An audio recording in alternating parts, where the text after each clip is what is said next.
Well, welcome to the second of our 3 parent cafes that are scheduled for the 2015-2016 school year.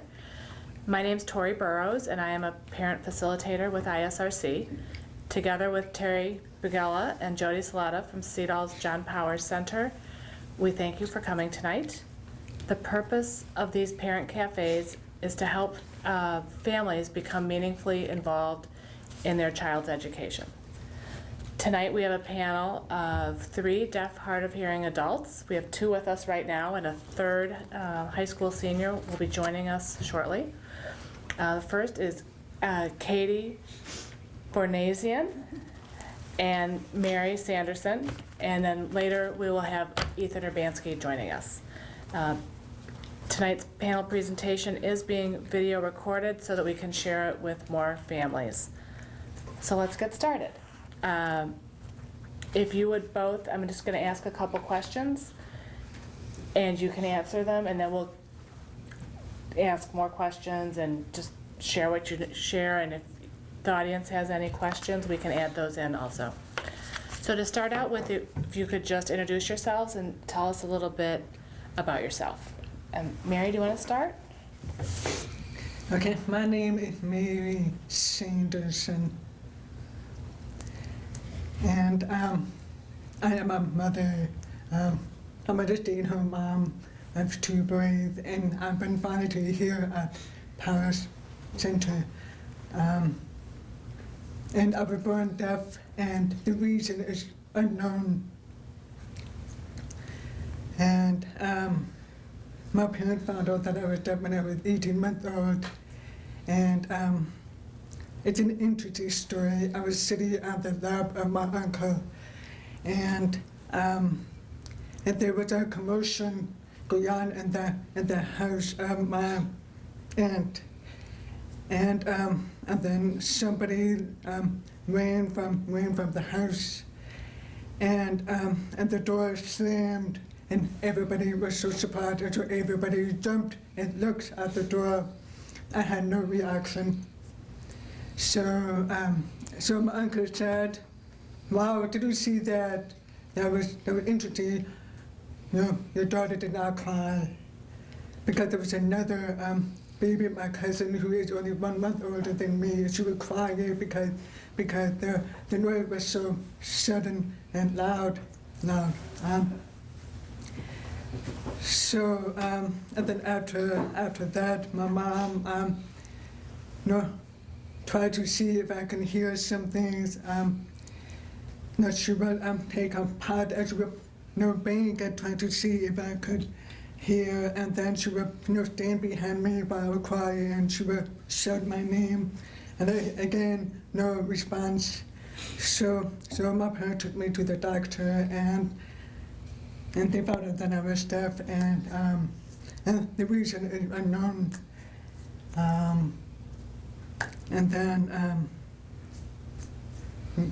okay. Great. Okay. We'll come back to more. My experience a little bit similar. My name is Katie Bornadian. I'm a teacher here at Powers Center. I grew up in Connecticut, and I moved here to the Chicago area about 5 years ago. I was born possibly deaf, no one knows. My parents found out when I was about the same age, I think, 18 months old. But when they let us know, my parents didn't believe them, or my grandma really didn't believe the doctor, because she thought that I had that bird a few weeks before, because I had heard a bird out the window. Like, the window was open and I had heard bird. So who knows when I became deaf, if I was already deaf or not. There's a lot of argument and debate about it, because I grew up being able to speak pretty well as a deaf person, so my mom really believed that I was able to hear some of the sounds before I became deaf. Yeah. Do you have a mode of communication that you prefer, and or do you use any amplification devices? I grew up oral, and I didn't learn sign language until after college. And my then boyfriend and I took a sign language class together. And my then boyfriend is hearing, and we got married, and then I have 2 boys that are hearing. And so most of the time I speak and lip read. So basically, speech and lip reading is my first language.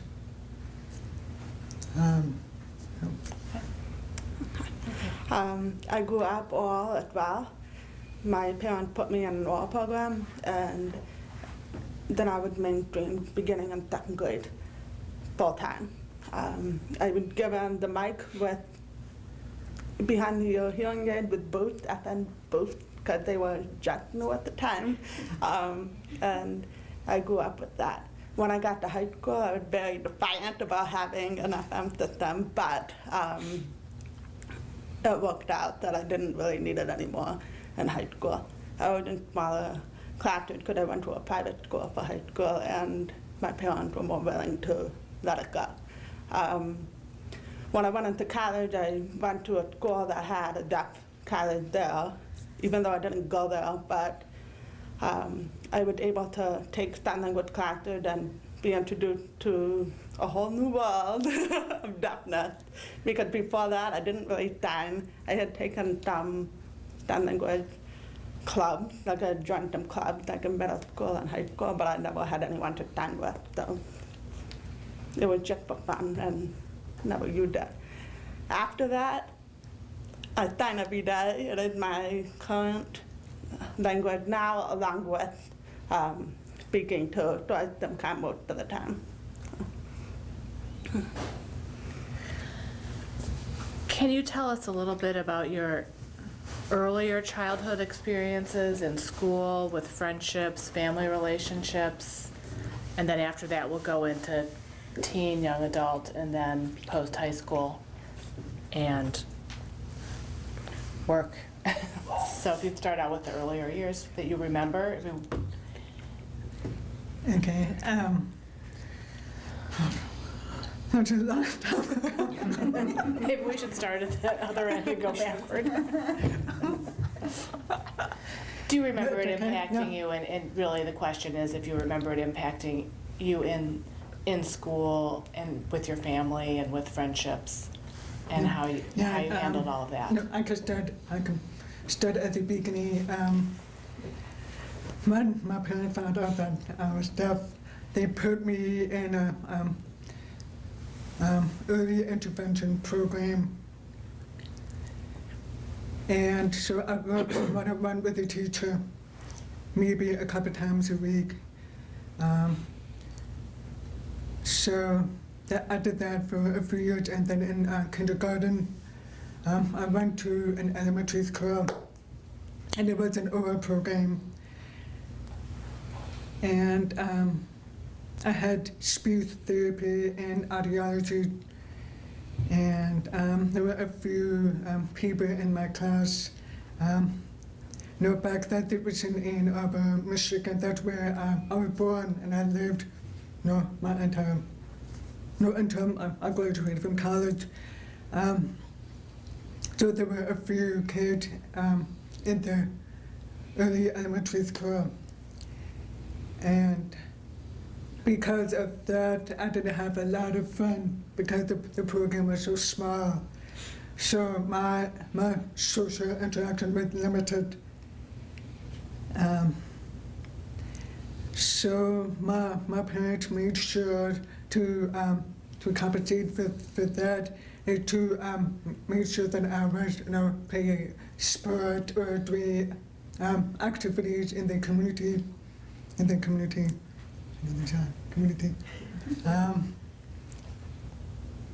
So far I was in school,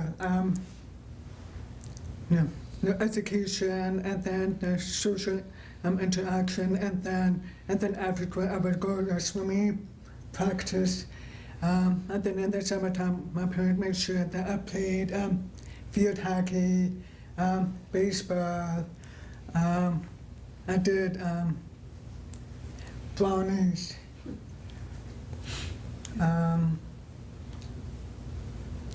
And I'm the youngest of four brothers and sisters. So I got a lot of interaction, with my brother and sisters and their friends. They would come over and I would play with them. Yeah. And then as I got older, I really enjoyed playing sports. So my parents, encouraged me with that. So I played a lot of sports growing up, and then also a self-esteem boosting because for me that was a great equalizer for me as a deaf person. Because I didn't have to worry about communication because all you needed to know the rules, you know the rules of the game, and you just follow the rules and the goal of the game or whatever. I was not. I took maybe about 1 or 2 classes in the mainstream in about 3rd grade, and then maybe in the 7th or 8th grade, that was when I was fully mainstreamed. And then in high school for the first 2 years, I took an English class in the deaf program, but the other classes were mainstreamed.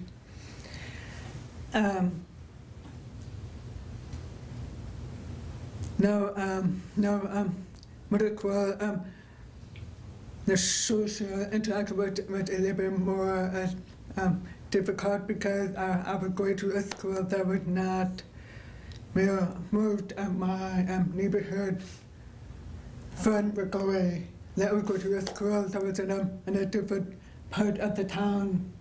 So I would see them during the day, and then I would come home, and then I would see different people, and I wasn't. So we had differences.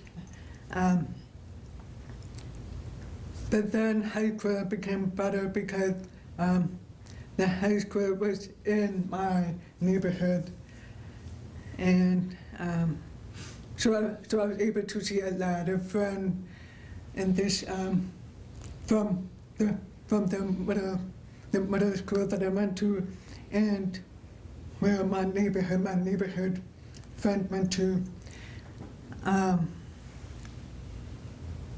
And it was a big high school, so there were many different people that you can interact with. I mean, I graduated with about 500 kids in my class.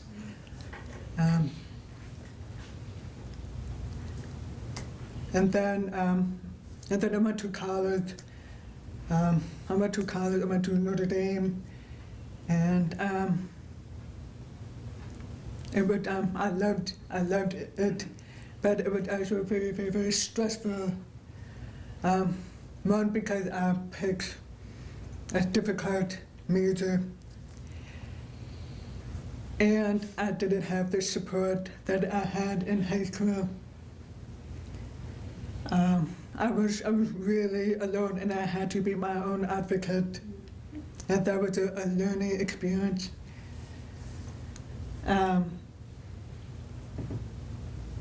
But that was also the first time that I was able to get advanced technology to help me in the classes. Like I had a note taker, and I had a computerized note taker. And socially was great because there's more freedom, and you meet people, and you find things in common with, and yeah, but the academics was hard. But I got my degree. So that, Which is yeah, impressive. that's my career experience. Thank you. Well, when my parents found out that I was deaf, I was immediately put into speech therapy. I had a speech therapist that came to my house because the doctor told my parents that was the best way to go. I do believe that my parents were given the option of, sending me to an oral program or sending me to a sign program. And my parents, they saw the two options. The oral program was 5 minutes away. The deaf program where you signed was 45 minutes away. I think it was easy to pick which one they wanted, and they thought that, growing up as an oral person would help me for the rest of my life. And so that's what happened. I was put into an oral program at age 3.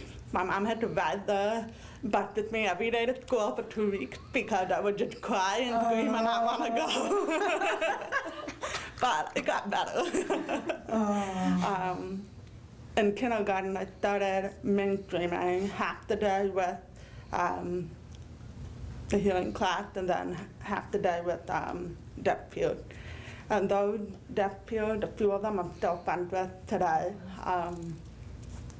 In second grade, well, and in kindergarten too, my mom put me in Daisies, Girl Scouts.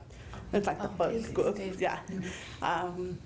She put me in that with my neighborhood friend from home, and she wanted to see how I did there before she put me on a mainstream program full time.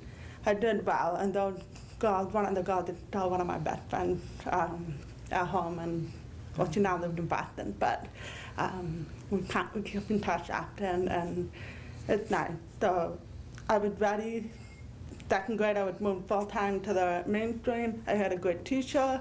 I still remember all of my teachers from elementary school and some in middle school. And it was a pretty good experience because my mom put me in dance classes, she put me in sports, I played basketball, softball, I did piano lessons.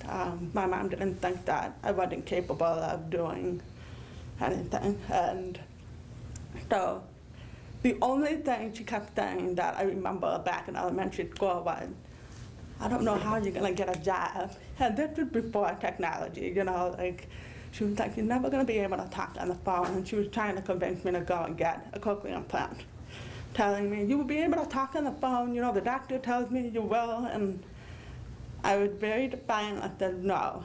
One thing I hated doctors. I am not afraid to use that word, hate. When I was younger, I hated doctors. I had a lot of ear infections, and it got to the point where I would crawl under the chair and the table, refusing to come out because I didn't like them at all. So the only thing that was on my mind when I heard cochlear implant was surgery and wasn't having it. Still to this day, I don't have a cochlear implant. I don't regret it. My personal reason for that, maybe technology will be better later on. Part of it is, I personally think that if I really tried hard enough and practiced with my hearing aid, I could probably hear on the phone a little bit, but I didn't. And I don't. Now today, Mom, you don't have to worry anymore. There's plenty of technology. You've got texting, you've got email, you've got the video phone, you've got so many different options now as a deaf person that those worries are gone, In 5th grade, I had an awesome teacher, and I had a great group of girlfriends. And I was really loving life at that time. I had been bullied a little bit, in elementary school, being the only deaf kid in the school. But nothing that really prevented me from wanting to go to school. The kids on the bus were mean, but my little brother, and I'm the oldest of 4, my little brother was my like protector. He made sure like no one bothered me, and he's still very protective today too. So going into middle school was a different story because there were two elementary schools merging into one, and that was different, and it was a rough time for me because those kids didn't know me, the other kids knew me, but we were split up into two different teams, is what they had in the middle school. So I didn't see a lot of my friends that I had in elementary school, and it was an adjustment. By the time I got to 8th grade, I did okay, like, until my mom decided she wanted to put me in a private school for high school, and I had to start all over again. From elementary school till 8th grade, I had an itinerant teacher that would come and see me every week, I think. And then I think in 7th and 8th grade, I didn't want to be different from my friends. So I convinced my mom that I would only see her once a month and study hall. But I didn't want to give up a lot of my study hall because in that time, that, your free time, you get to talk with your friends a little bit. Depending on who your teacher was, it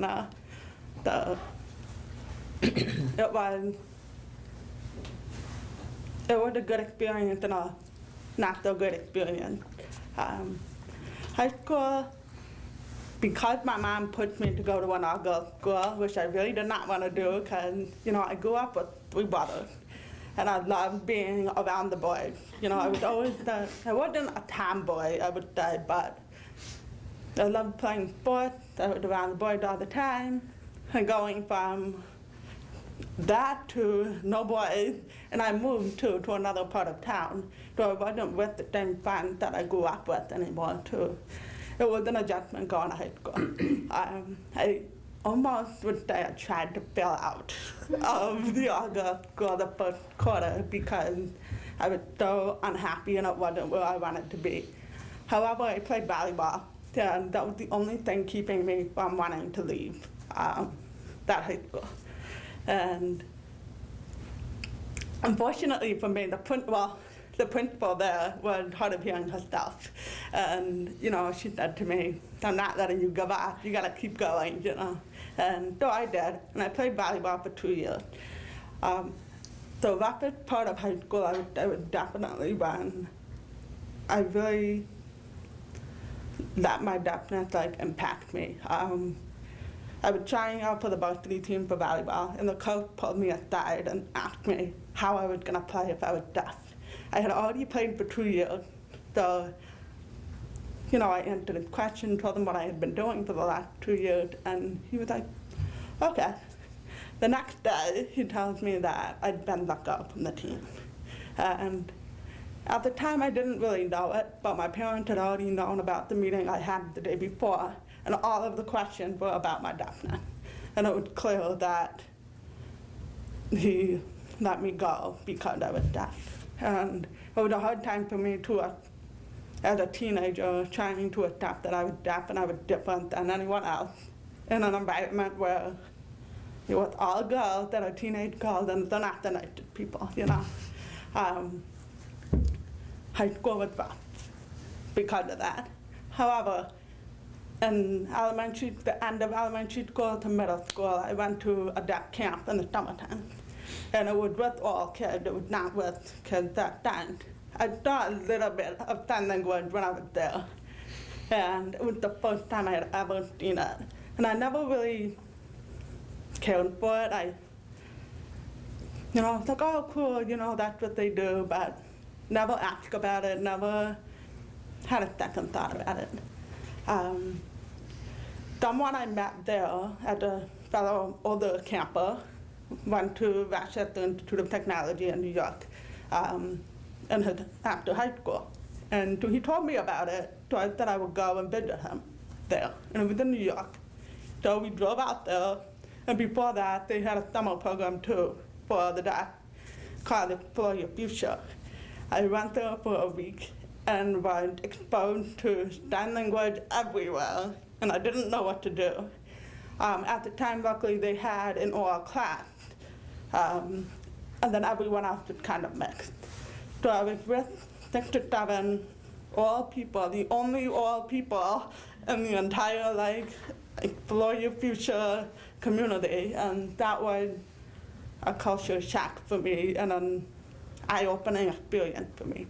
And I actually was kind of surprised how much I accepted it, given the experience that I had, not wanting to be different anymore.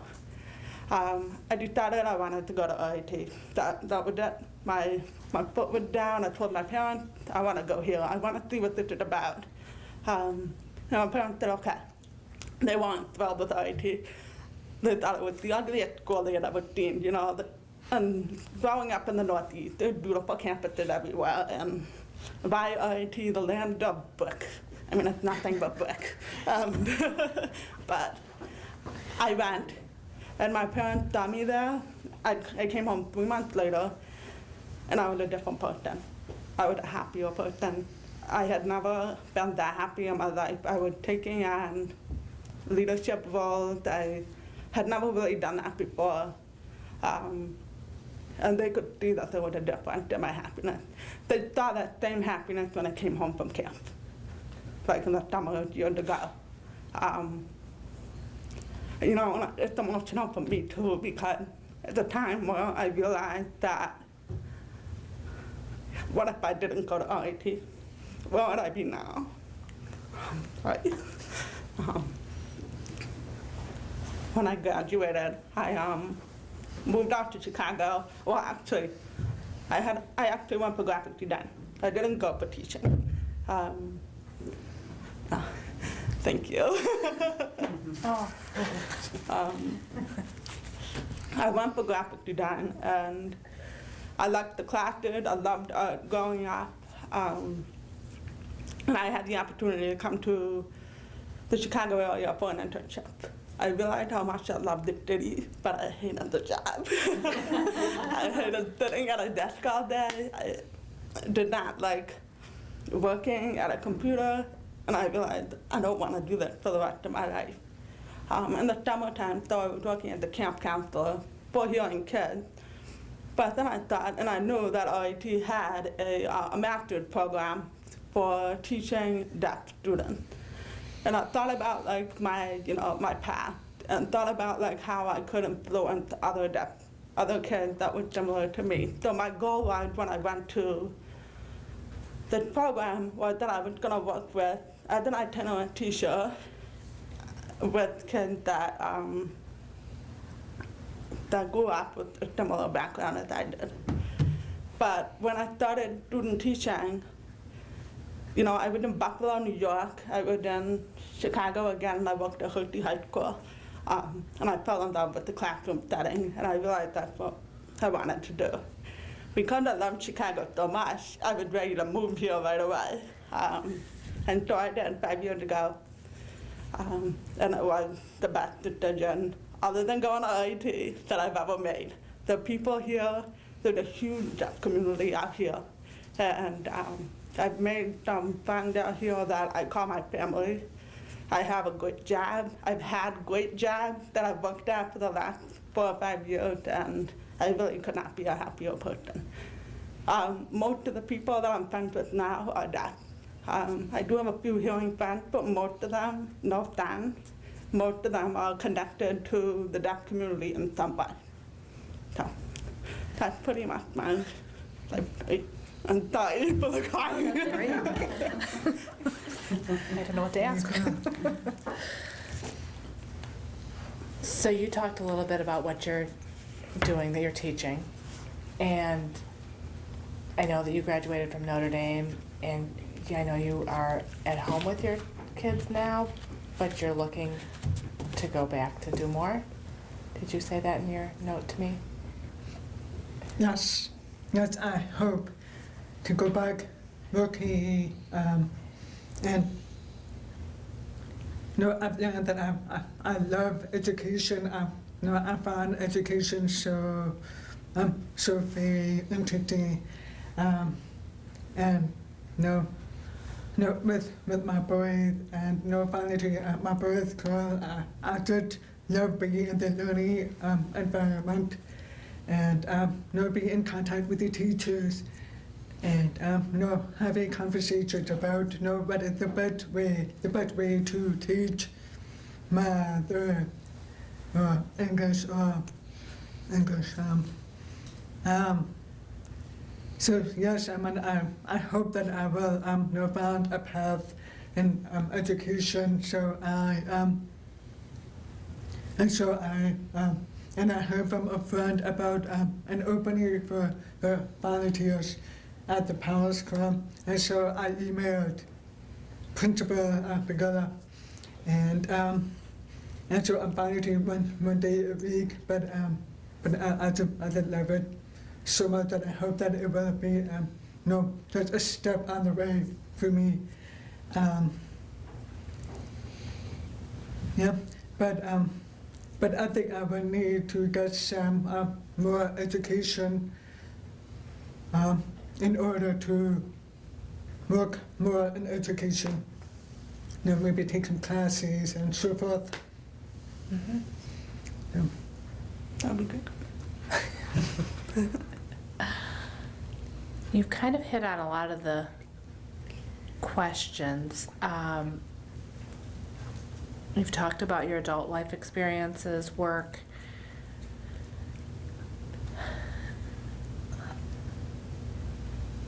What have been some of the biggest challenges you've faced because of your deafness? I think, Katie, you talked a little bit about that with your experiences, but if there's anything that either of you have to add about that?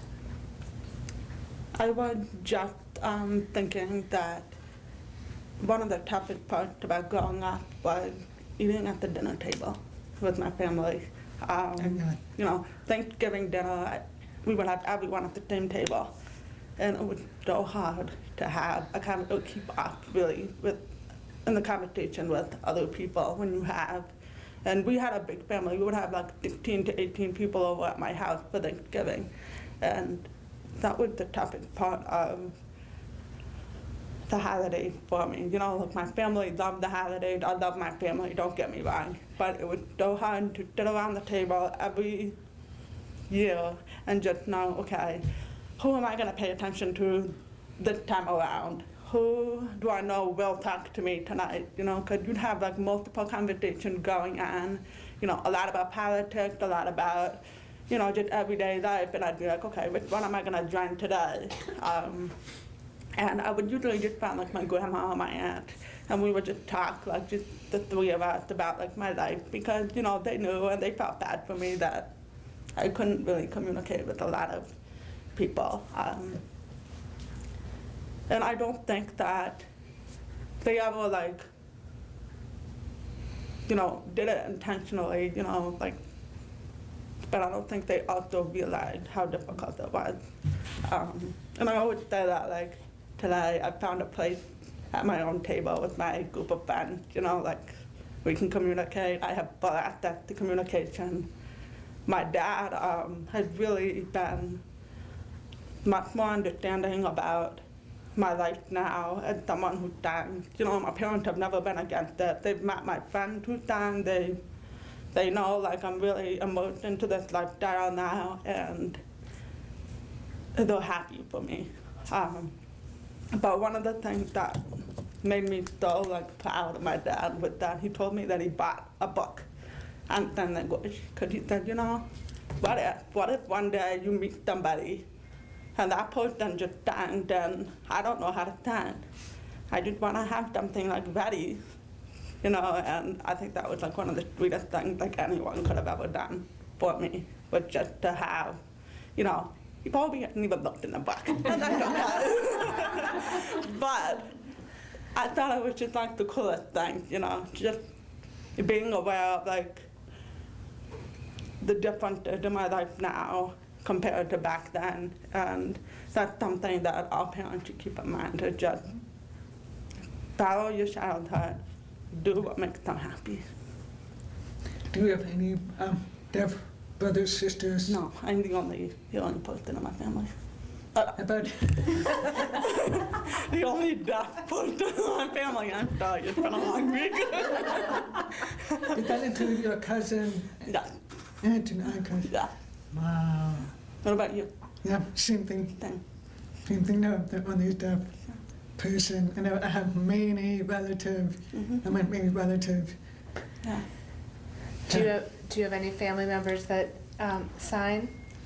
No. No, and your dad No. bought the book. No, my brother, they like to try and learn them. Like once in a while, I'll teach them just like a few that I think might be of their interest. One time my brother, I thought it was raining to someone, and my brother goes, "What's the time for rain? Did it rain? Make it rain?" I'm like, "No." But. And then I showed him, and he was like, "Oh, that's cool." He's like, and then he asked me, rain is very obvious, it's, coming down. And so he asked me, sign language is like that, is it very conceptual? And I said, sometimes it is, and sometimes it's not. But it's nice that they try to take an interest. Yeah. So you've talked about the obstacles or the challenges. Can you talk about some of your biggest successes? And you probably have touched on it a little bit, but.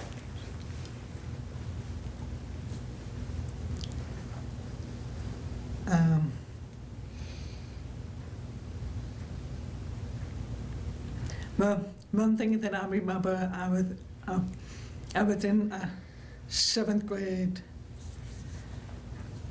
I did a science project, the part when you had to make something and you had to make a board and tape up a paper, put it on there, the traditional. Yeah. So, and I picked that I wanted to learn about the cochlea as my science project. And I had to figure out how to make a cochlea out of clay, and then I had to paint it, and I was very exact, and I remember I was so interested in that project, and I loved it, and I worked hard. And so after it was finished, they had the judges who came through, and I won an award for that project. And then that project went to the regional fair, and again I won an award, and that made me realize that. At a young age, that if I work hard on something and something that I liked and that I enjoyed and was interested in, good things can happen.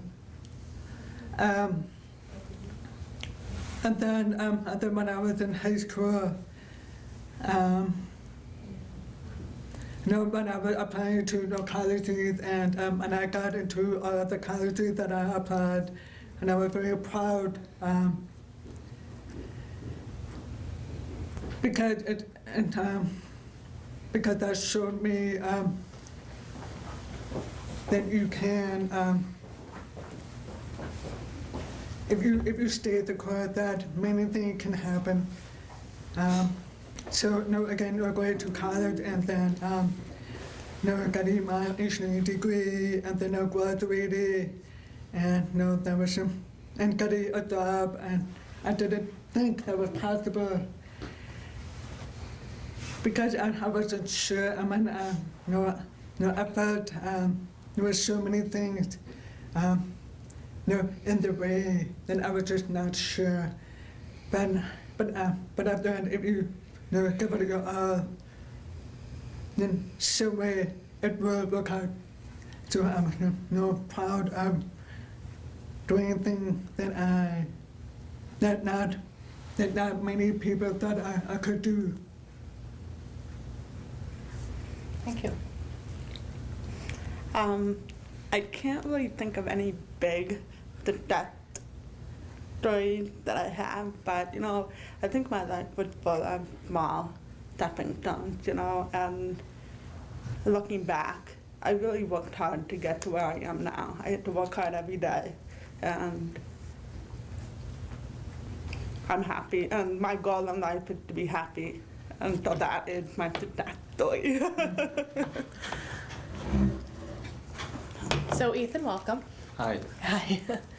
So what we've been talking about is Mary and Katie have been telling us a little bit about their backgrounds and maybe what they remember of their childhood experiences and teen years where you are.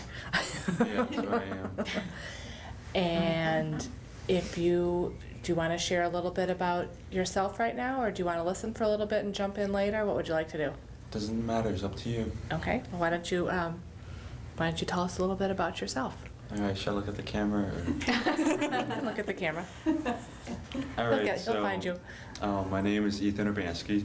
I am 17 years old. I'll be turning 18 in 2 weeks, the 29th of March. Yep, so happy early birthday. I'm currently a senior at Libertyville High School down the street. Let's see.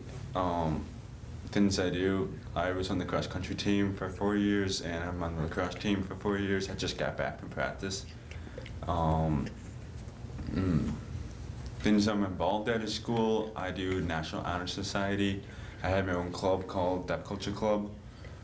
I am also in the guitar club. That's me in high school. About my childhood, I went to Charles Voice when I was young. That's where I learned how to listen and speak. I mainstreamed into the first grade at Thompson School in Lake Villa. And then I moved to Oak Grove School District, and then that's where I've been ever since. Can you talk a little bit about the type of hearing loss you have? I have a sensorineural progressive profound hearing loss in both ears. I was diagnosed before my 9 months before my first birthday, and I had 2 sets of hearing aids. And then when I turned 5, I got my right side implanted, and then when I turned 12, I got my actually 14. It was right before I entered high school. I got my left side implanted, so I'm a bilateral cochlear implant user. And what are your plans for the future? I just committed to Butler University in Indianapolis. Congratulations. Thank you. And that's where I'll be for the next 4 years. And do you know what you're planning to study? I'm going to study healthcare and business, and I plan to enter the healthcare world, specifically the deaf business, the deaf healthcare, like working for companies like Advanced Bionics, Medel, Cochlear, maybe working for hospitals, something along that line, make sure I can go back to my roots. One of the last question that we were talking about with the last 2 were obstacles along the way and any successes that you remember along the way. Obstacles, I had a lot of obstacles. Every day was an obstacle, waking up, fitting in school, being able to study, to listen in class. Those were daily obstacles, but if I could break apart my life, I could say that the early years were pretty easy because everybody got along. It wasn't too hard of classworks, learning how to count, learning how to color. But as I got into middle school, that's when things started to change. It's where you really had to pay attention. It wasn't stuff you learned at home. It was stuff you learned in the classroom. You really had to study. You had to do your homework. You had to organize. And you also had to make friends, which was always a difficult thing throughout. But I stuck with a few guys throughout my entire life, and I've been happy. And I feel like I'm doing well. I know about a couple of successes that I can think about for you that I'm sure there's more, but I remember you did an Ironman. I did an Iron Kid. Iron Kid. I wish I did an Iron Man. Iron Kid. Yeah, I did that when I was in 8th grade. That it was something that me and my grandpa did. He wasn't actually an Iron Man. He did a lot of triathlons. He did a lot of running and biking and swimming when he was young. and he encouraged me to do that. So that was just it taught me that I could do anything if I put goals and hard work into. Not just in the classroom, not just, at home. It was something personal. I also, in the 7th grade, I designed a science experiment where I tested hearing aid batteries and see which one was last the longest for my own beneficial use, and for others, of course. And so apparently it was successful, and I went to RIT, the Rochester Institute of Technology, and I participated in the science fair there, and I got the first place prize. Thank you. So that was one of the big ones. And I guess one of the biggest success for me that not a lot of people would look at me, oh, that's not that big, but it's big for anybody with a hearing loss, is learning how to listen, speak, being able to mainstream, being able to be who I am, be able to be in the classes I am, having the knowledge. That's a huge success for me. Yeah, it is. Okay, so thank you. You're welcome. What advice do you have for parents of children who are deaf or have hearing loss?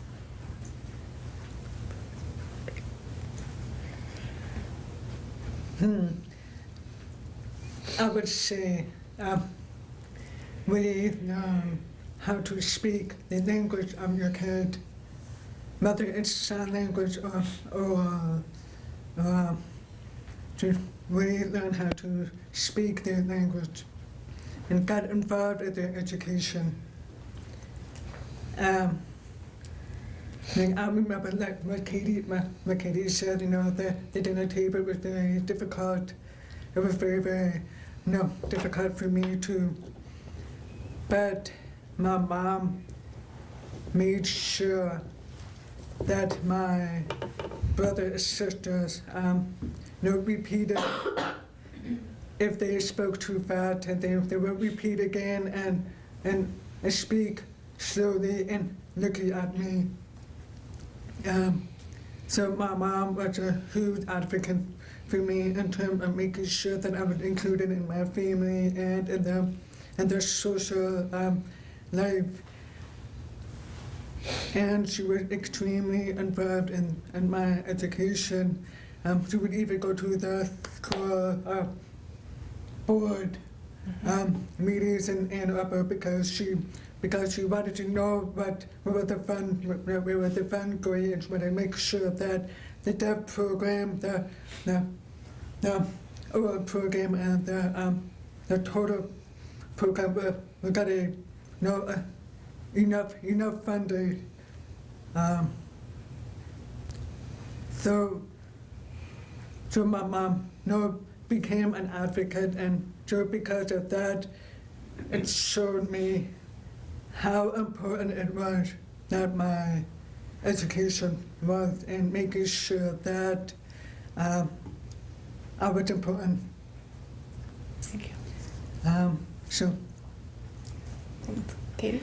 For me, growing up at the North Portland, I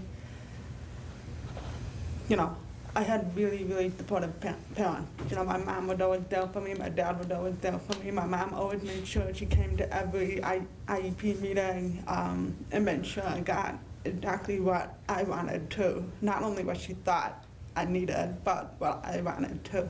And made sure that whatever I wanted, even if it wasn't the best idea, she wanted me to be happy, and she did that.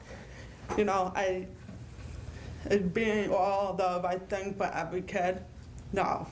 And I think it's important that parents need to understand that every kid, every deaf kid has their own journey. And, whether they start off talking, whether they start standing, you go through your own journey in life. It's gonna be hard no matter what. As an oral person, as a signer, there's no easy way to do it. But you have to put 110% effort into it, into your child's life, into their education, to make sure that they can be as successful as possible. That's pretty much my advice.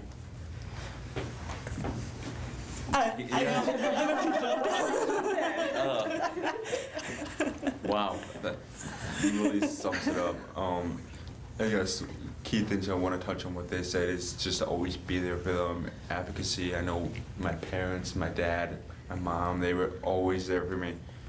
They were always behind my back. My older sister, she was always there to make sure when we were in public places, whether it was at the pool, at the McDonald's play pit, that she was always there to explain and tell me what was going on. So I guess the biggest thing I can say is just to be behind your child through thick and thin. It's gonna be hard, but it's worth it. How about advice for the kids that the parents can share with the kids, or that the kids watching the video can take away? I can start with this one. Great, Ethan. Okay. To those watching the video, for me, just getting out of my childhood, I know these guys, they've been a few years out, but like the biggest thing I can say is just to hang in there. It's gonna be hard sometimes. You're gonna feel like, why did this happen to me? Why am I who I am? Why did I have this? It took me a few years to figure out, figure out the dots, to figure out where I am, where I'm going with my life. I was always angry with myself. I was always angry with everybody. I pushed a lot of people out. I know my parents can say that. I was, through middle school, I was just always, I felt like I had a mask on. I was always hiding who I was inside, not showing who I was really. But that's pretty much it. Just hang in there, follow your heart, and don't have any regrets. Yeah, I agree with that 100%. I would definitely stay true to who you are. Don't worry about what other people tell you. If you're going through like a rough patch, especially like, in middle school and high school, for me, college was really where I found like my group of friends, that I'm still friends with today. And you get through it. And every healing child goes through that too. It's not only the deaf kids that go through that, but deaf kids need to know they can do whatever they want to do. They can be whoever they want to be. They, maybe you can't hear, so what? Teach people that you're still capable of anything. And yeah, you have to work hard. You have to. Like, that's the only way it's gonna happen. You have to put in the effort. Don't just accept help all the time. Say, I can do it myself. Because that will take you a long way in the future. And that's another thing I want to add for parents too.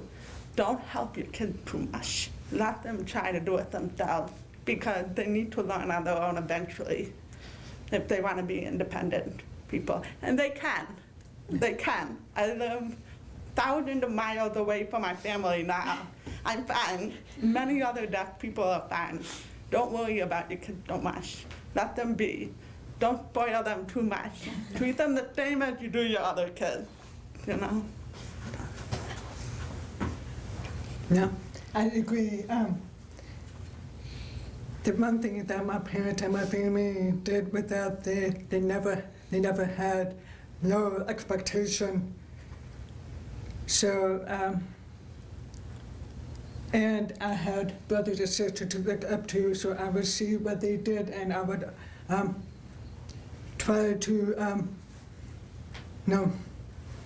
meet their goals or expectations. I would follow them. So I would say, do not set no expectation, because anything can happen. And for deaf kids, like it was a struggle, growing up and trying to accept my deafness. And I've learned the sooner you accept your deafness, the better it will be, because it makes your life so much easier. And you're happier. And easier, yeah. And you're happier. Yes. And there is always a way around your deafness. I mean, with the technology, oh my goodness. there's always a way around your deafness, and when you need help, don't be afraid to ask for help. Whether it's socially or in school or with work or through communication from another friend in a group or whatever. Like I said, the sooner you accept your deafness, it becomes easier, and then the communication will become easier. In my face. Thanks. Nicely said, nicely said. Did you want to add Oh, something? I said nicely said. Oh. Do you have any questions? Anything that, Yeah, I have a question for Katie. Mhm. Before you said that when you got to RIT, and I'm guessing that you were kind of involved in NTID too, you said that you got a chance to become a leader. Yeah. Could you talk a little bit about that? Like why did you feel that way? Okay. My second year of college, and I never thought I was gonna do it. After going to another school, I had the opportunity to join a sorority. And this sorority was actually a deaf chapter. So it was all women. And, you know, like the other chapters in the country are all healing chapters, but this was really unique. And at the time, originally I wasn't really interested in joining, but the girls that were in there at the time I had, you know, interacted with, and they kept pulling me in, and I finally gave in and said, okay, I'll join. So I joined, and right away someone asked me if I wanted to help them by being the recruitment director, and I had just joined. I didn't know the first thing about recruiting people. And doing that, I had the chance to meet a ton of different people, and I found myself just, you know, trying to convince them to join. You know, it would be an awesome opportunity, and I really fell in love with planning and leading and telling people what to do. You know, it was the first time I really had the opportunity to do so, because I really was the quiet kid growing up. Believe it or not, I was. That should have been the sign that you wanted to become a teacher. I know. And then later in my senior year of college, I took a job working in the admissions office at NTID, and I got to be a tour guide there. And that was a really cool experience, and I loved sharing my experiences in college. I loved meeting high school kids. It was the coolest thing to be able to teach them, you know, this is awesome. You're gonna love it here if you come. Telling them all these things, explaining things, hearing about their experiences growing up, and I think that was ultimately when I decided I want to teach. After that graphic design internship, which was right before my senior year, I left going, what am I gonna do? I don't know what I want to do. And, you know, my dad was like, you're going to finish the degree. You've already paid for 3 years. You're going to finish. So I said, okay. So I went and finished. And then I decided, you know, going back to school for education was the best decision. And those two things are probably the two main things that just really just come up to me from college experiences and my leadership skills, and knowing oh wow, I actually have the ability to do that, and I just was so afraid my entire life, you know. Yeah. Oh, cool. And I have a question for you. I have a question for all three of you. You didn't tell everybody what your degree is in, and I happen to know that it's in engineering. Right. How did you get interested in that? Okay, my degree is civil engineering.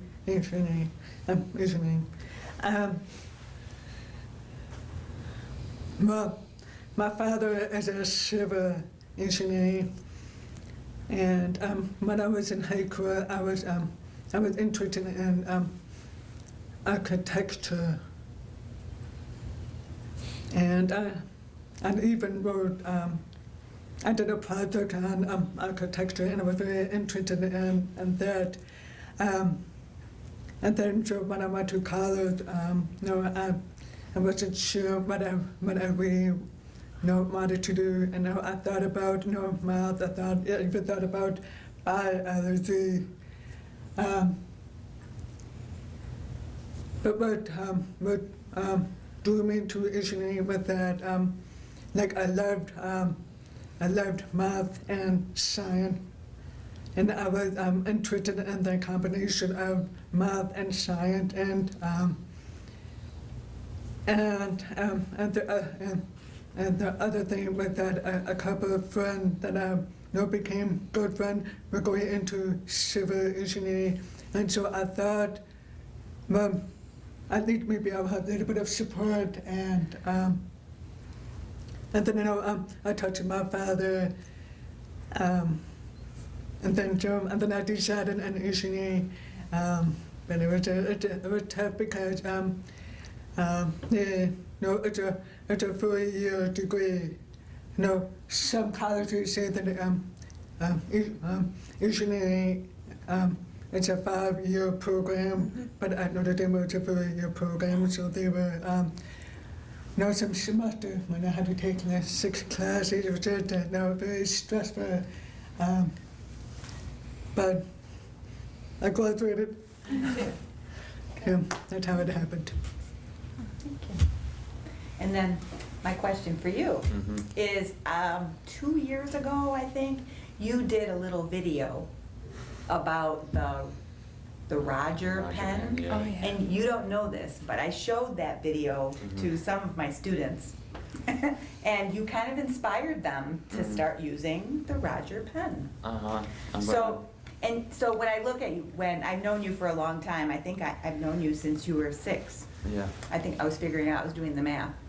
And I can't believe that you're gonna be 18 soon. Yep. But anyway, you always have kind of embraced technology. And you did this very inspirational video about using the Roger pen. And a lot of kids who are middle school, high school age, they don't want to use their FM. So what advice do you have for them? My advice is find out what works for you, because what works for someone is not going to work for another person. And that's one of the biggest things. It took me about maybe 3 FM units to figure out what was my fit, which was obviously the Roger pen. And also to always keep an open mind. Don't just shut things down right away. I know I did that a little bit when I was younger, but as I got into high school, I started trying new things. Okay, I'm gonna put away my ego. I'm gonna put away my pride. I'm gonna put away what other people think about me, and I'm gonna focus on myself and how I can be more successful in the classroom.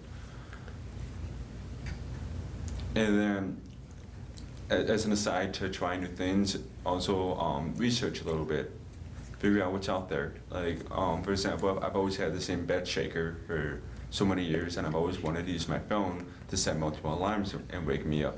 So I went online and I found this device that you put your phone on, and when it vibrates a bigger shaker. So it's like almost like an amplifier for your phone that actually vibrates my bed. So I didn't know that. I wish I did when I was younger. Yeah. But that is a good example to research about what are my needs and how do I solve them. It's problem solving. I can't get really more inspirational than that. Good. No, you are very inspirational. Thank you. And that's all I have about technology. Thank you. Are you still using the Roger pen? I have it. My classes this year are very unique in a way that I only need to use it for a few classes.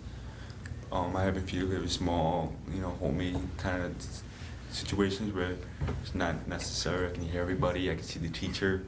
When I have a little more bigger class, like in my physics class, where there's more, obviously complicated information, complicated vocabulary. Those are, classes important to make sure I'm hearing everything. Something that I heard all of you talk about was kind of connecting with other deaf, hard of hearing children or adults, how important do you think that has been in your lives? Understand. Sure. Okay. Yes. Yes. I think it's very, very important because you need someone that you can relate to because I remember when I was in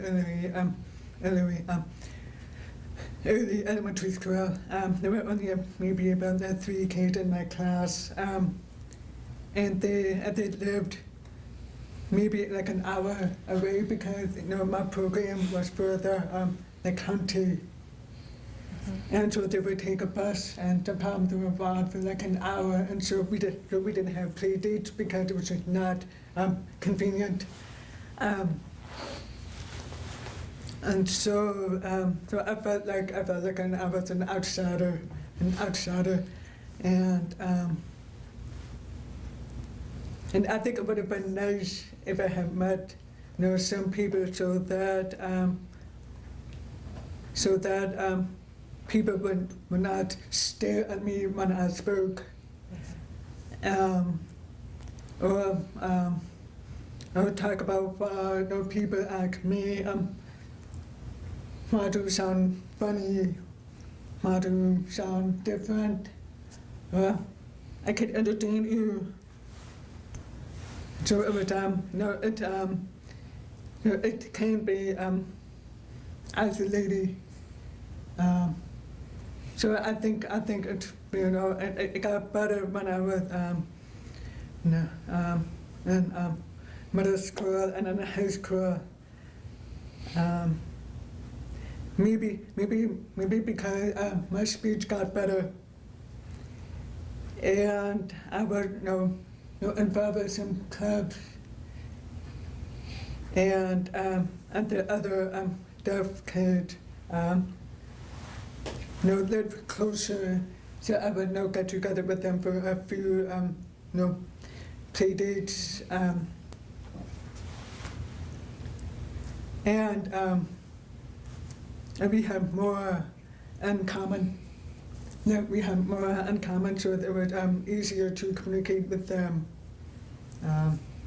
So, yes. Yeah, I think it is so important to have deaf people, at least a few. Like I said earlier, my life now is mostly with deaf peers and friends, and I work in a deaf program. I'm around deaf kids, deaf adults every day, and growing up, I had a few friends that I stayed in touch with after I transferred over to the mainstream. My mom made sure I went to every deaf event because I was still getting itinerant services from the program. So my parents always made sure I went to all of the events. I saw my old friends at least once every couple months we would have a sleepover, and those were crucial times because that was someone I could depend on when I was feeling really alone in the mainstream. And going to college and being exposed to all different kinds of people who have had all different kinds of lives. And I heard about, Chicago having these deaf programs where, the kids were, and half. They'd have their deaf social lives here, but they'd, be fully mainstreamed. And I think, well, why didn't I have that? Where was that program when I was growing up? That is so cool, and I wish I had that, I think it's important to have the exposure anyway to deaf people because you never know. Some kids may not want to meet other deaf kids, but maybe they will, and they'll realize, oh my God, this person's the same as me, same background, similar experiences in school. This is someone I can depend on as a confidant for the rest of my life or for the next year. I don't know about you. I actually, yes, definitely. I have a lot of experience. Let's start back when I was younger.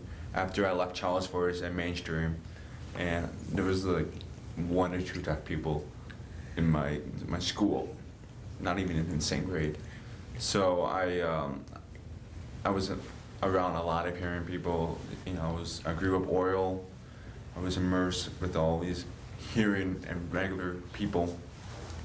And then I went to something called Lance Camp when I was, maybe 6th grade or something? And then that kind of sparked the idea, oh my God, there's people like me, not just a few people, but a camp of them. So I went on on a camp spree. So I applied and went to almost every single camp I could. I've been to Lance Camp like 3 times. I've been out to Maine. I went to Florida for leadership opportunities for teens. That's through A.G. Bell. I've been out to Colorado with the Aspen Camp, where it was just all deaf people all signing, which was a really cool experience. Even though I don't really know a lot of sign, I was able to immerse myself into this rich culture of deaf people who sign, and that's about it. But I also did a lot of stuff through Guide by Your Side, because my mom's a parent guide. They always had these parent get-togethers, family. I guess that's how you're gonna explain them. But that's where these parents would bring their children, and then I would be like a mentor to them. They can look up to me, and I hope that I can continue this when I grow older. I'm not sure how, but if I'm working in the deaf community, I'm sure I'll be surrounded by it. Because that's another thing I want to touch on is, like, it may sound a little harsh, but I never feel more accepted, more belonged, more like a home as I'm around deaf people than I'm around, like people in my school. It's just, it's a bond I can't explain. It's like bloodline in a way, like brothers and sisters. Mhm. So I may be going to a school that's majority hearing, and I'm okay with that, but I want to spend the rest of my life working next and with these people, because that's where I feel belong. So to answer your question, yes, I strongly advocate continue to be involved no matter where you are in life. Are you still in touch with the? Oh yeah, camp? due to a lot of technology, we are connected through Facebook, through Instagram, Twitter, you name it. Yeah. Kids these days. Yeah. So yes, we are still. There's a little more technology in your life. You know, I'm not that old, but I didn't even doubt it. Yes, Your teens, you're old. So, Ethan, you were not here before. She told a similar story about going to camp I did. and realizing that, wow, there's deaf people in the world. Yeah. So you have very similar stories. You weren't here when she told the story Yeah. about, it's interesting. I know, I came fashionably late. Yeah. But there's another connection that you have. yeah, Mhm. for sure. I have 2 more questions. One is just kind of, what is it like with your first jobs working? That'll be my first question, but just kind of when you first started working, that's another avenue versus being in school of how you are in the community, and how was that? If you can touch on that at all?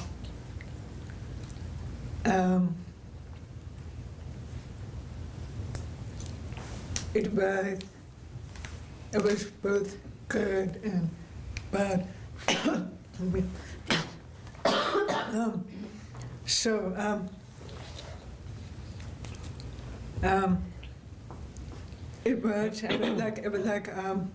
It was like an extension of college when I had to learn how to advocate for myself.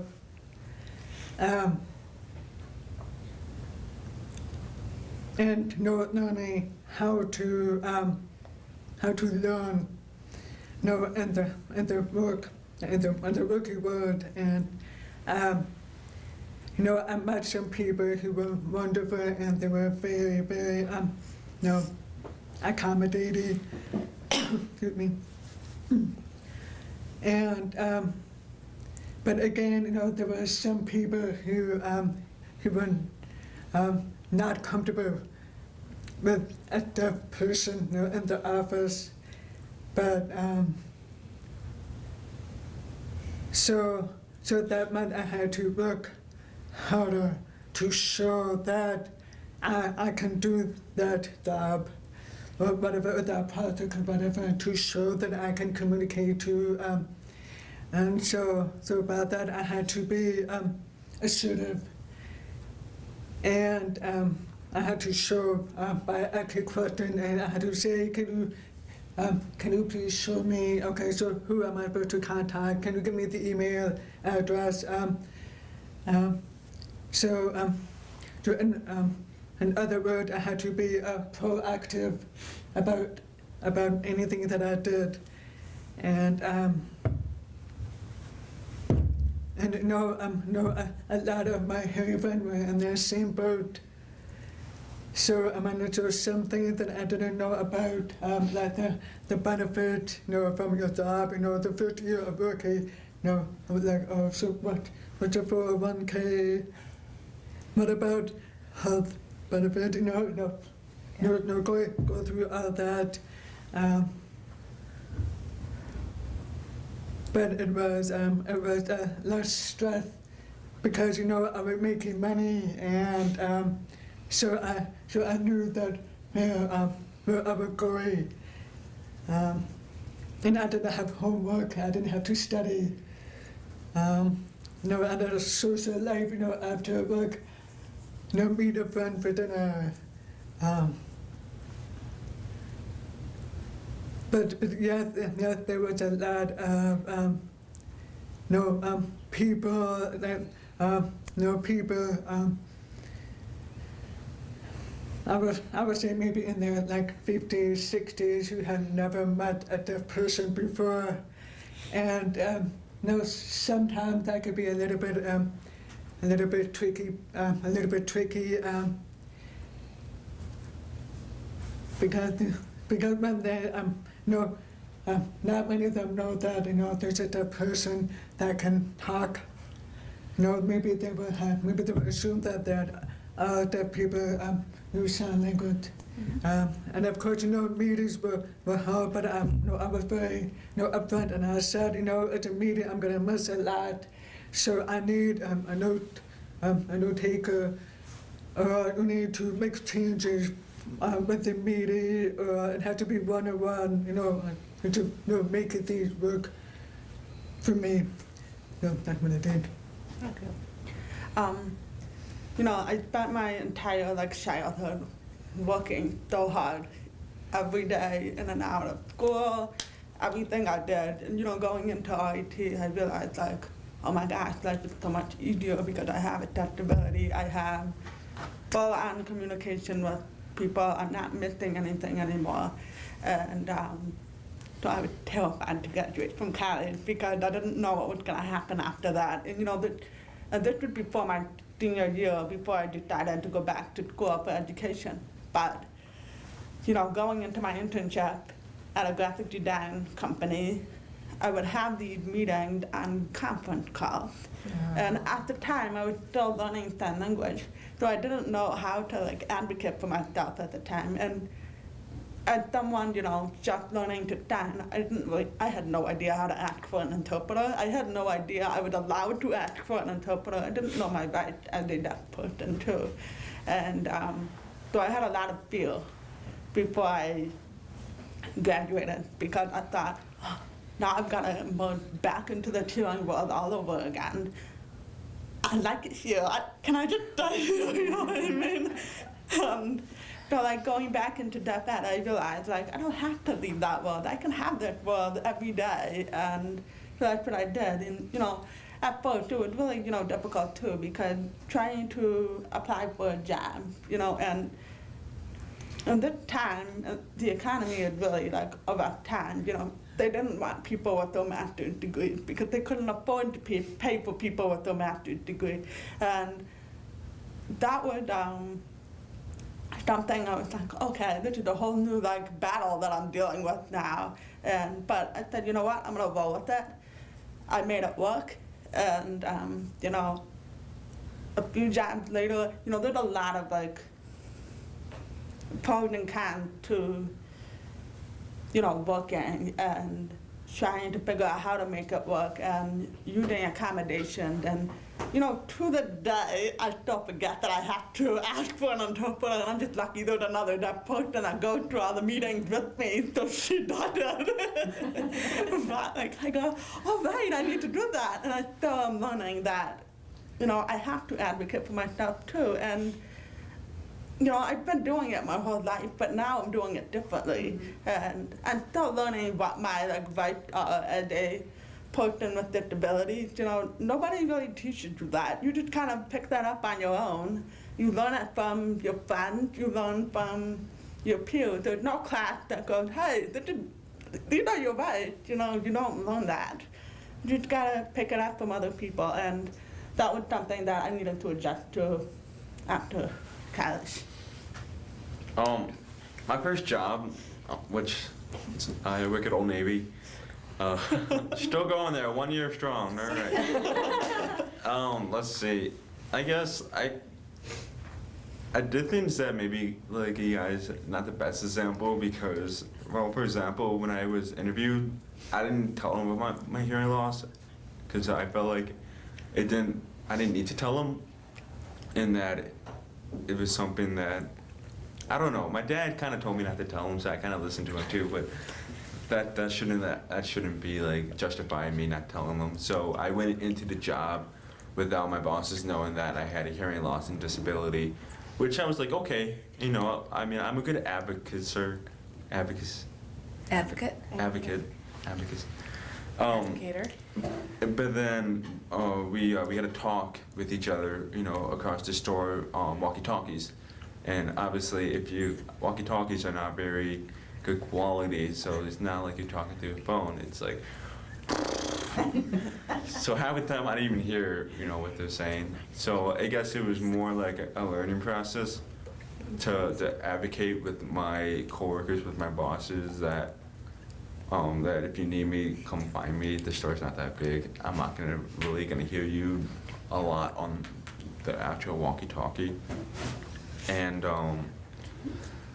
that's pretty much it. The job has really taught me a lot of self-confidence because I'm dealing with people a lot. It taught me to appreciate what I had too, because there are people coming in Old Navy who aren't as fortunate, who don't have as much, digging through the clearance stuff. And it's taught me to respect people regardless of disability, regardless of the background where you come from, and it really gave me a different perspective. And the people skills are awesome. I can talk with a lot of people now. So how did it work when you talked to your boss and asked them to come find you instead of talk through the walkie-talkie? Was that It was fine. I guess Yeah. it was a little awkward. Hey. But did they have any problem doing it? No. Right. They you'd be surprised. Not everybody's out to. Right. Not everybody's from middle school who's gonna put you down. These are mature, adults who want the best for the store, want the best for you, want the best for everybody. So I'm pretty sure everybody from here on out, ever since I've grown up, has been willing to help me and do anything to accommodate, which I love. I'm not sure if that was the atmosphere back then, before. I know you guys are not that old, but before like the 88. Like times were so much different before the 88. Actually, touching base on your whole, law thing, that my hearing attendant, which actually, she, last year we actually made a presentation of all the laws for the deaf and disability. So we learned about the ADA, 504. I know I'm a little rusty here, but I thought it was really good, and so I knew my rights. I knew that I can't be discriminated against, those kind of things.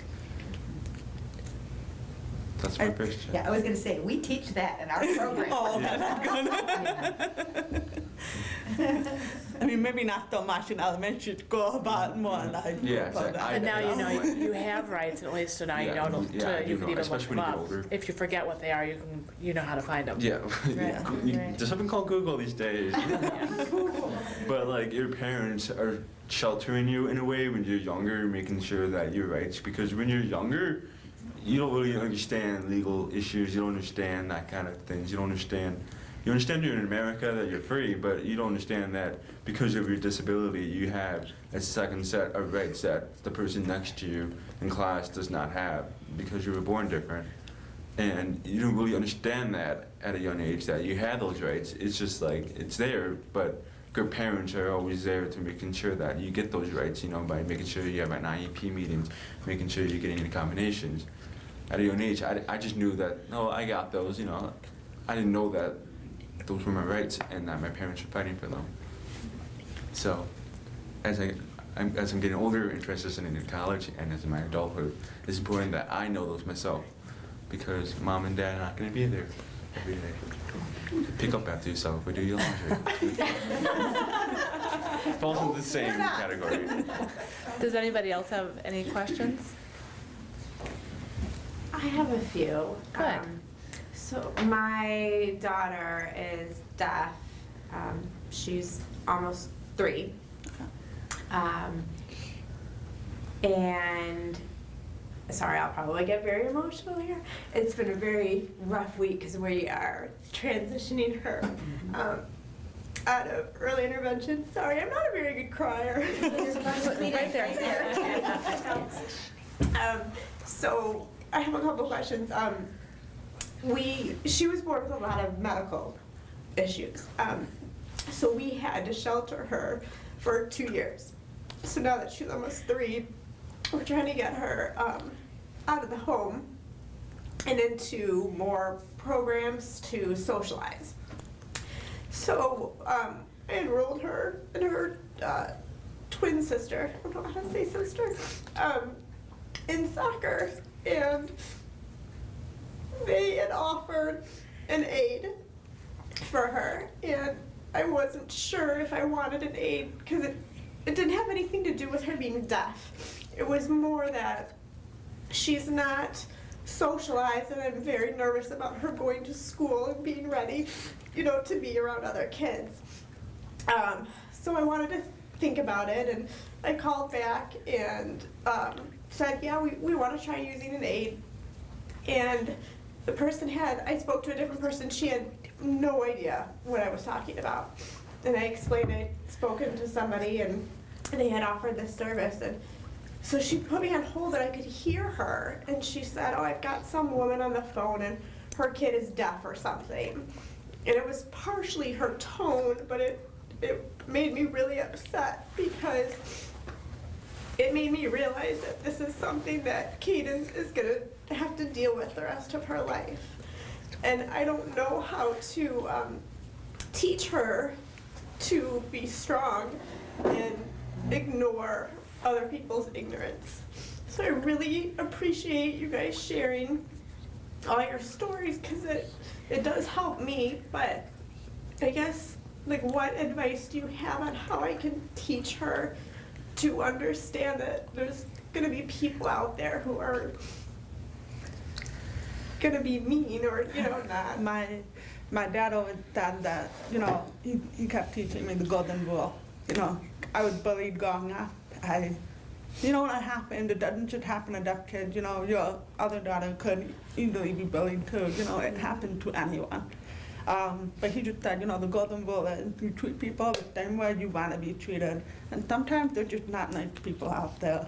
And you just have to kind of accept that. And once your daughter accepts that and understands that, she will be fine. You know, I like to think of myself as resilient. You know, I've really gone through a lot of different hardships and, you know, ups and downs in my life. And you come out stronger in the end. You know, you just gotta focus on the good things, focus on the strength. Don't worry so much about the things you can't change, because you can't change them. You can't change other people. You know, you can just only do the best you can. And as long as you are her biggest supporter and her biggest advocate, that's the only thing she needs. Yeah, I agree with everything she said. Like I remember the story that my mom told me when she found out that I was deaf, and she was at the doctor's office, and the doctor let her know, so your daughter has a hearing loss, and my mom said that she just melted down. She cried, and then my father just didn't know what to do, and they were at loss. And it was a rough time for my parents. So my doctor said, well, I know of 2 programs. There's the oral program and there's a total program. So, and I'm an advocate. They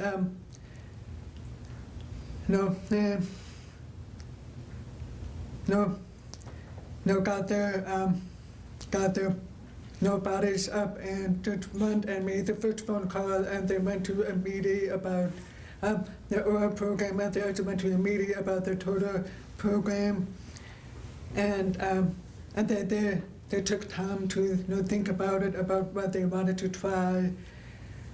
So for them, it was baby steps. It was one thing at a time.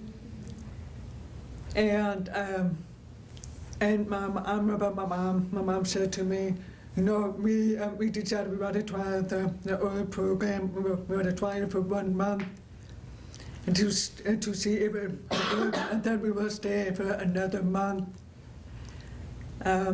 Because they said that if it wasn't working out, they would put me in their total program.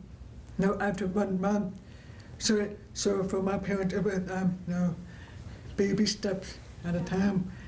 They also said that they never thought about high school until I was in 7th grade, 8th grade. I mean, after all those IEP meetings.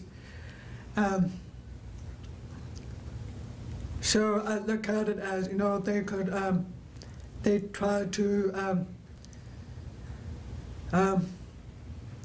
tried to control or plan for what they can control, what is now, not necessarily the future, because anything can happen in the future. I mean, technology it can be better in the future. The life may be different in the future. What you can think about is what you can do tomorrow, next week, next month, next year, and just go from there. You see what happened, and they realize there are so many people here, so many other parents who are going through the same thing that you are going through. Because it's easier to manage when you should look at it as baby steps. Thank you. Yeah. I guess the only kind of advice I can have to offer is just like, it's handling the hate and the ignorance and all the mean people, because I've experienced a lot of it. Growing up, there was this game. It was a really sick game. It was the boys to see who could say my name the loudest before I could turn around and look at where it was coming from. That was always hard because it was a game against at my expense. My mom always told me to rise above the hate. You can only control what you do. You can't control what other people do. It was always the biggest thing. Violence was never the answer. Unfortunately, I didn't listen to her once, and I did become violent once, and I learned a really, really good lesson. I got suspended from the team for a week because I got violent. And ever since that happened, I realized, that's not me. I'm a better person than that. I'm gonna beat them. I'm gonna beat them in the classroom. I'm gonna beat them at life. I'm gonna beat them in every other way. And I'm gonna be better than them. I'm not gonna let their ignorance get to me, because I'm a strong person.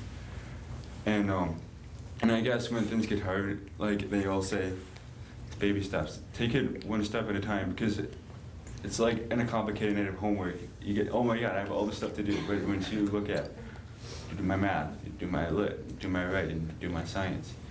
Take it one step at a time. Take a deep breath, and just realize I can get through this. I'm a strong person, and everything will be okay. That's all I can say. Thank you. Mm-hmm. I would say it's very rare for me now in the adult deaf community to find a deaf adult who's not drunk.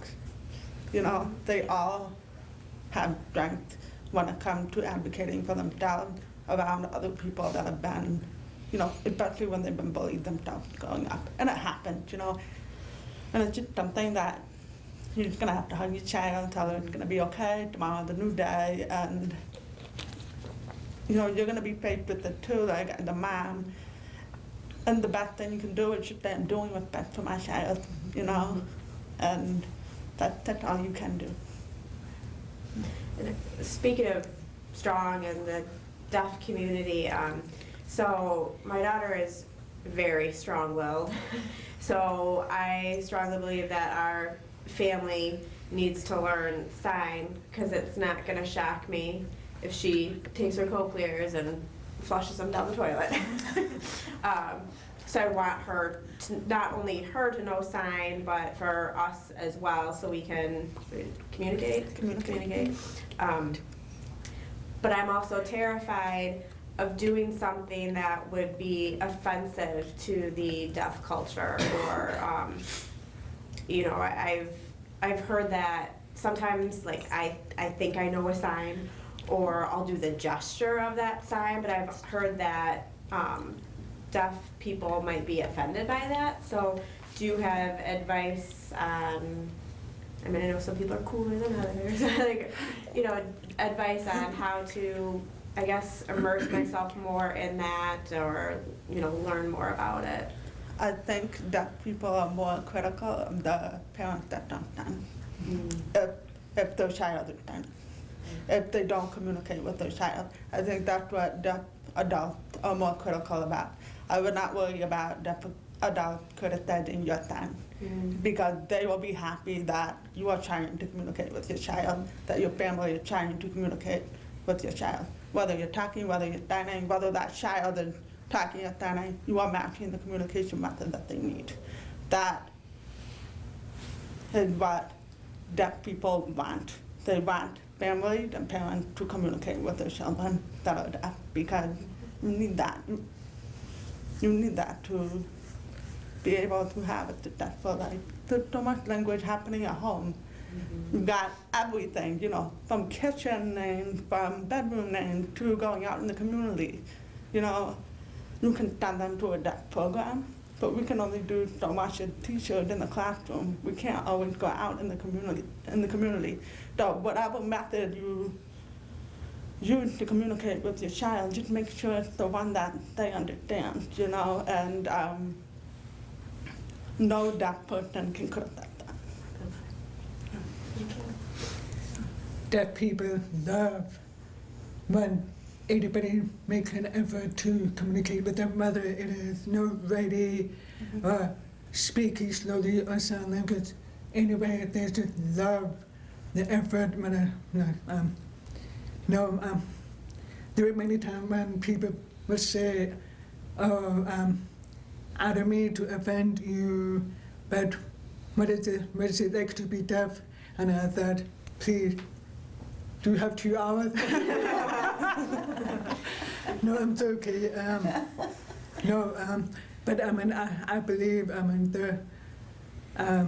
the more we educate people, we will decrease ignorance. So do not worry about how you communicate. Worry that it's going through. Not worry that the person is fully understanding. Do whatever it takes to make the deaf person understand, so that you have the communication.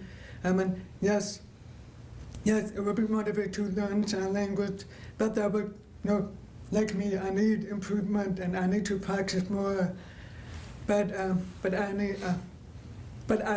make sure that I'm looking at that person and looking at their face and communicating with them and making sure they understand me. Because if they don't, then I will get my phone and type a sentence on my phone or write it on a piece of paper or point to things. But the point is that you want the full communication, you want the full conversation. And deaf people really enjoy teaching other people about deafness. At least I do. And also with the signing, I'm still learning. I just learned 10 years ago. There's no way I am, I consider myself fluent now, but compared to a native signer, no, I couldn't compare to that. I still to the day, I'm still learning new words every day. I type in on, ASLdictionary.com or, whatever, a new sign every day. Because, in class, you're teaching science, you're teaching stuff that you don't talk about every single day. What is the sign for this? What is the sign for that? And I'm a deaf person myself, it's okay. You learn every day. Hearing people learn new things every day, deaf people learn new things every day. Whether it's a sign, whether it's a fact, you're always learning. So as long as you keep it up, that's good. I would say, start knowing the ABCs really well, so that if you don't know the sound for that word, you could just use the ABCs.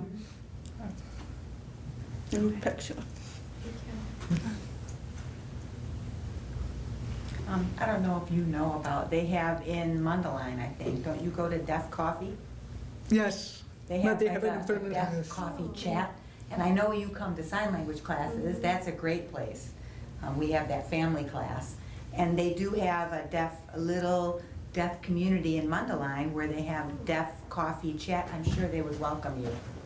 Yeah, and it's at Panera on Milwaukee Avenue on Vernonhurst. Oh. Oh, it's not Mundelein anymore. Southeast, like over by Chick-fil-A. Old Navy. Oh, maybe. And then it's Yeah. You go like a specific time, right? When is it, like the Yes, third week the of the month? the third Friday of each month, and I think it's from 6 to 9 or 6 to close or something. But yeah, I'm on the mini as a student go. Yeah. Yeah, Thank you. I couldn't go that Friday because we had other stuff Right. going on, but yeah, life. They used to have it at the Starbucks in Mundelein, I thought. It was at the Starbucks in Mundelein. Yeah, it And then they changed. changed They it. changed it to Panera, Vernonhurst. Are there any other questions, or should we wrap up, do you think? We can hang out a little bit. Do you want to, if you could just leave everybody with 1 or 2 words, maybe of hope or encouragement for families? I know we've touched on a lot of it, but if there's just 1 or 2 things that pop into your head that you could share, and it can be something you've already shared. This is a good question. Let me think about that. You're telling us to come along. The best way to answer a question that's tough is, that's a good question. Let me think about it. Well, what I've heard you talk about is advocacy. Parents are advocating. Parents are communicating the way that with their children, believing in their children, assuming that you can be anything you want to be. Yes, Ethan. Thank you. One thing is parents can have as many goals as has high expectations. Like my mom did, and I really appreciated it. But your parents, they can only do so much for you. But an advice to a parent to a child or a child watching this video is, it has to come from you. You have to find it someplace inside. You need to put the effort. You need to find the motivation to put in the hard work to be able to overcome your disability and to learn how to communicate, because you can't just wake up and be able to expect to be the person that you envision yourself in the future. Every beginner at anything, I said that wrong, any expert at anything was once a beginner. So as long as you keep pushing yourself and find the right motivation, you're unstoppable. That's my last words.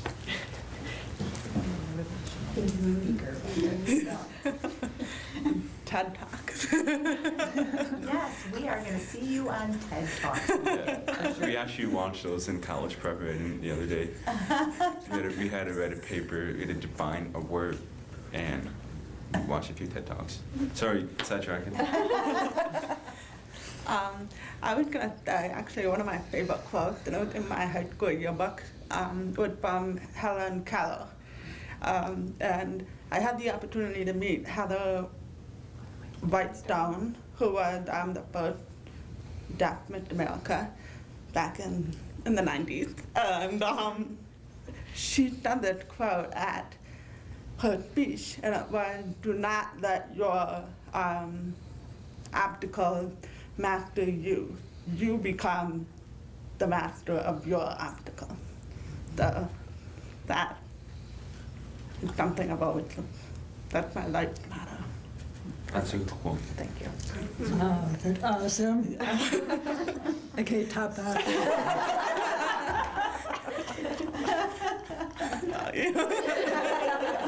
I think it's awesome. Go ahead, steal it.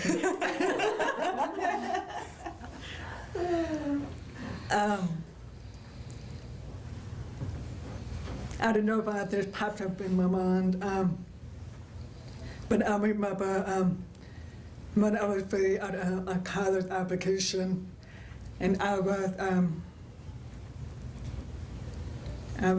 looking up some information and some book, and I was looking for some inspiration, and I don't know why I don't remember this, but one quote says, it's common, it's a very common quote, but it's another quote, and it says, I will shoot for the moon, and if you, Myth. what's it, I would, Myth. yeah, and if Wow. you must, you will land among the stars. So that has not stuck in my mind. Yeah, I mean, sometimes you just have to, go for it and know what's the worst thing that can happen. Go do it. Later. Thank you. Appreciate your being on our panel. Thank you for coming tonight. Thank you, everybody, for being here. Yeah, and I just wanted to say thank you to everybody. I know this was a small little group, but what a valuable, thank you so much, all of you. Your experiences, I think, are really gonna affect people, so. Thank you.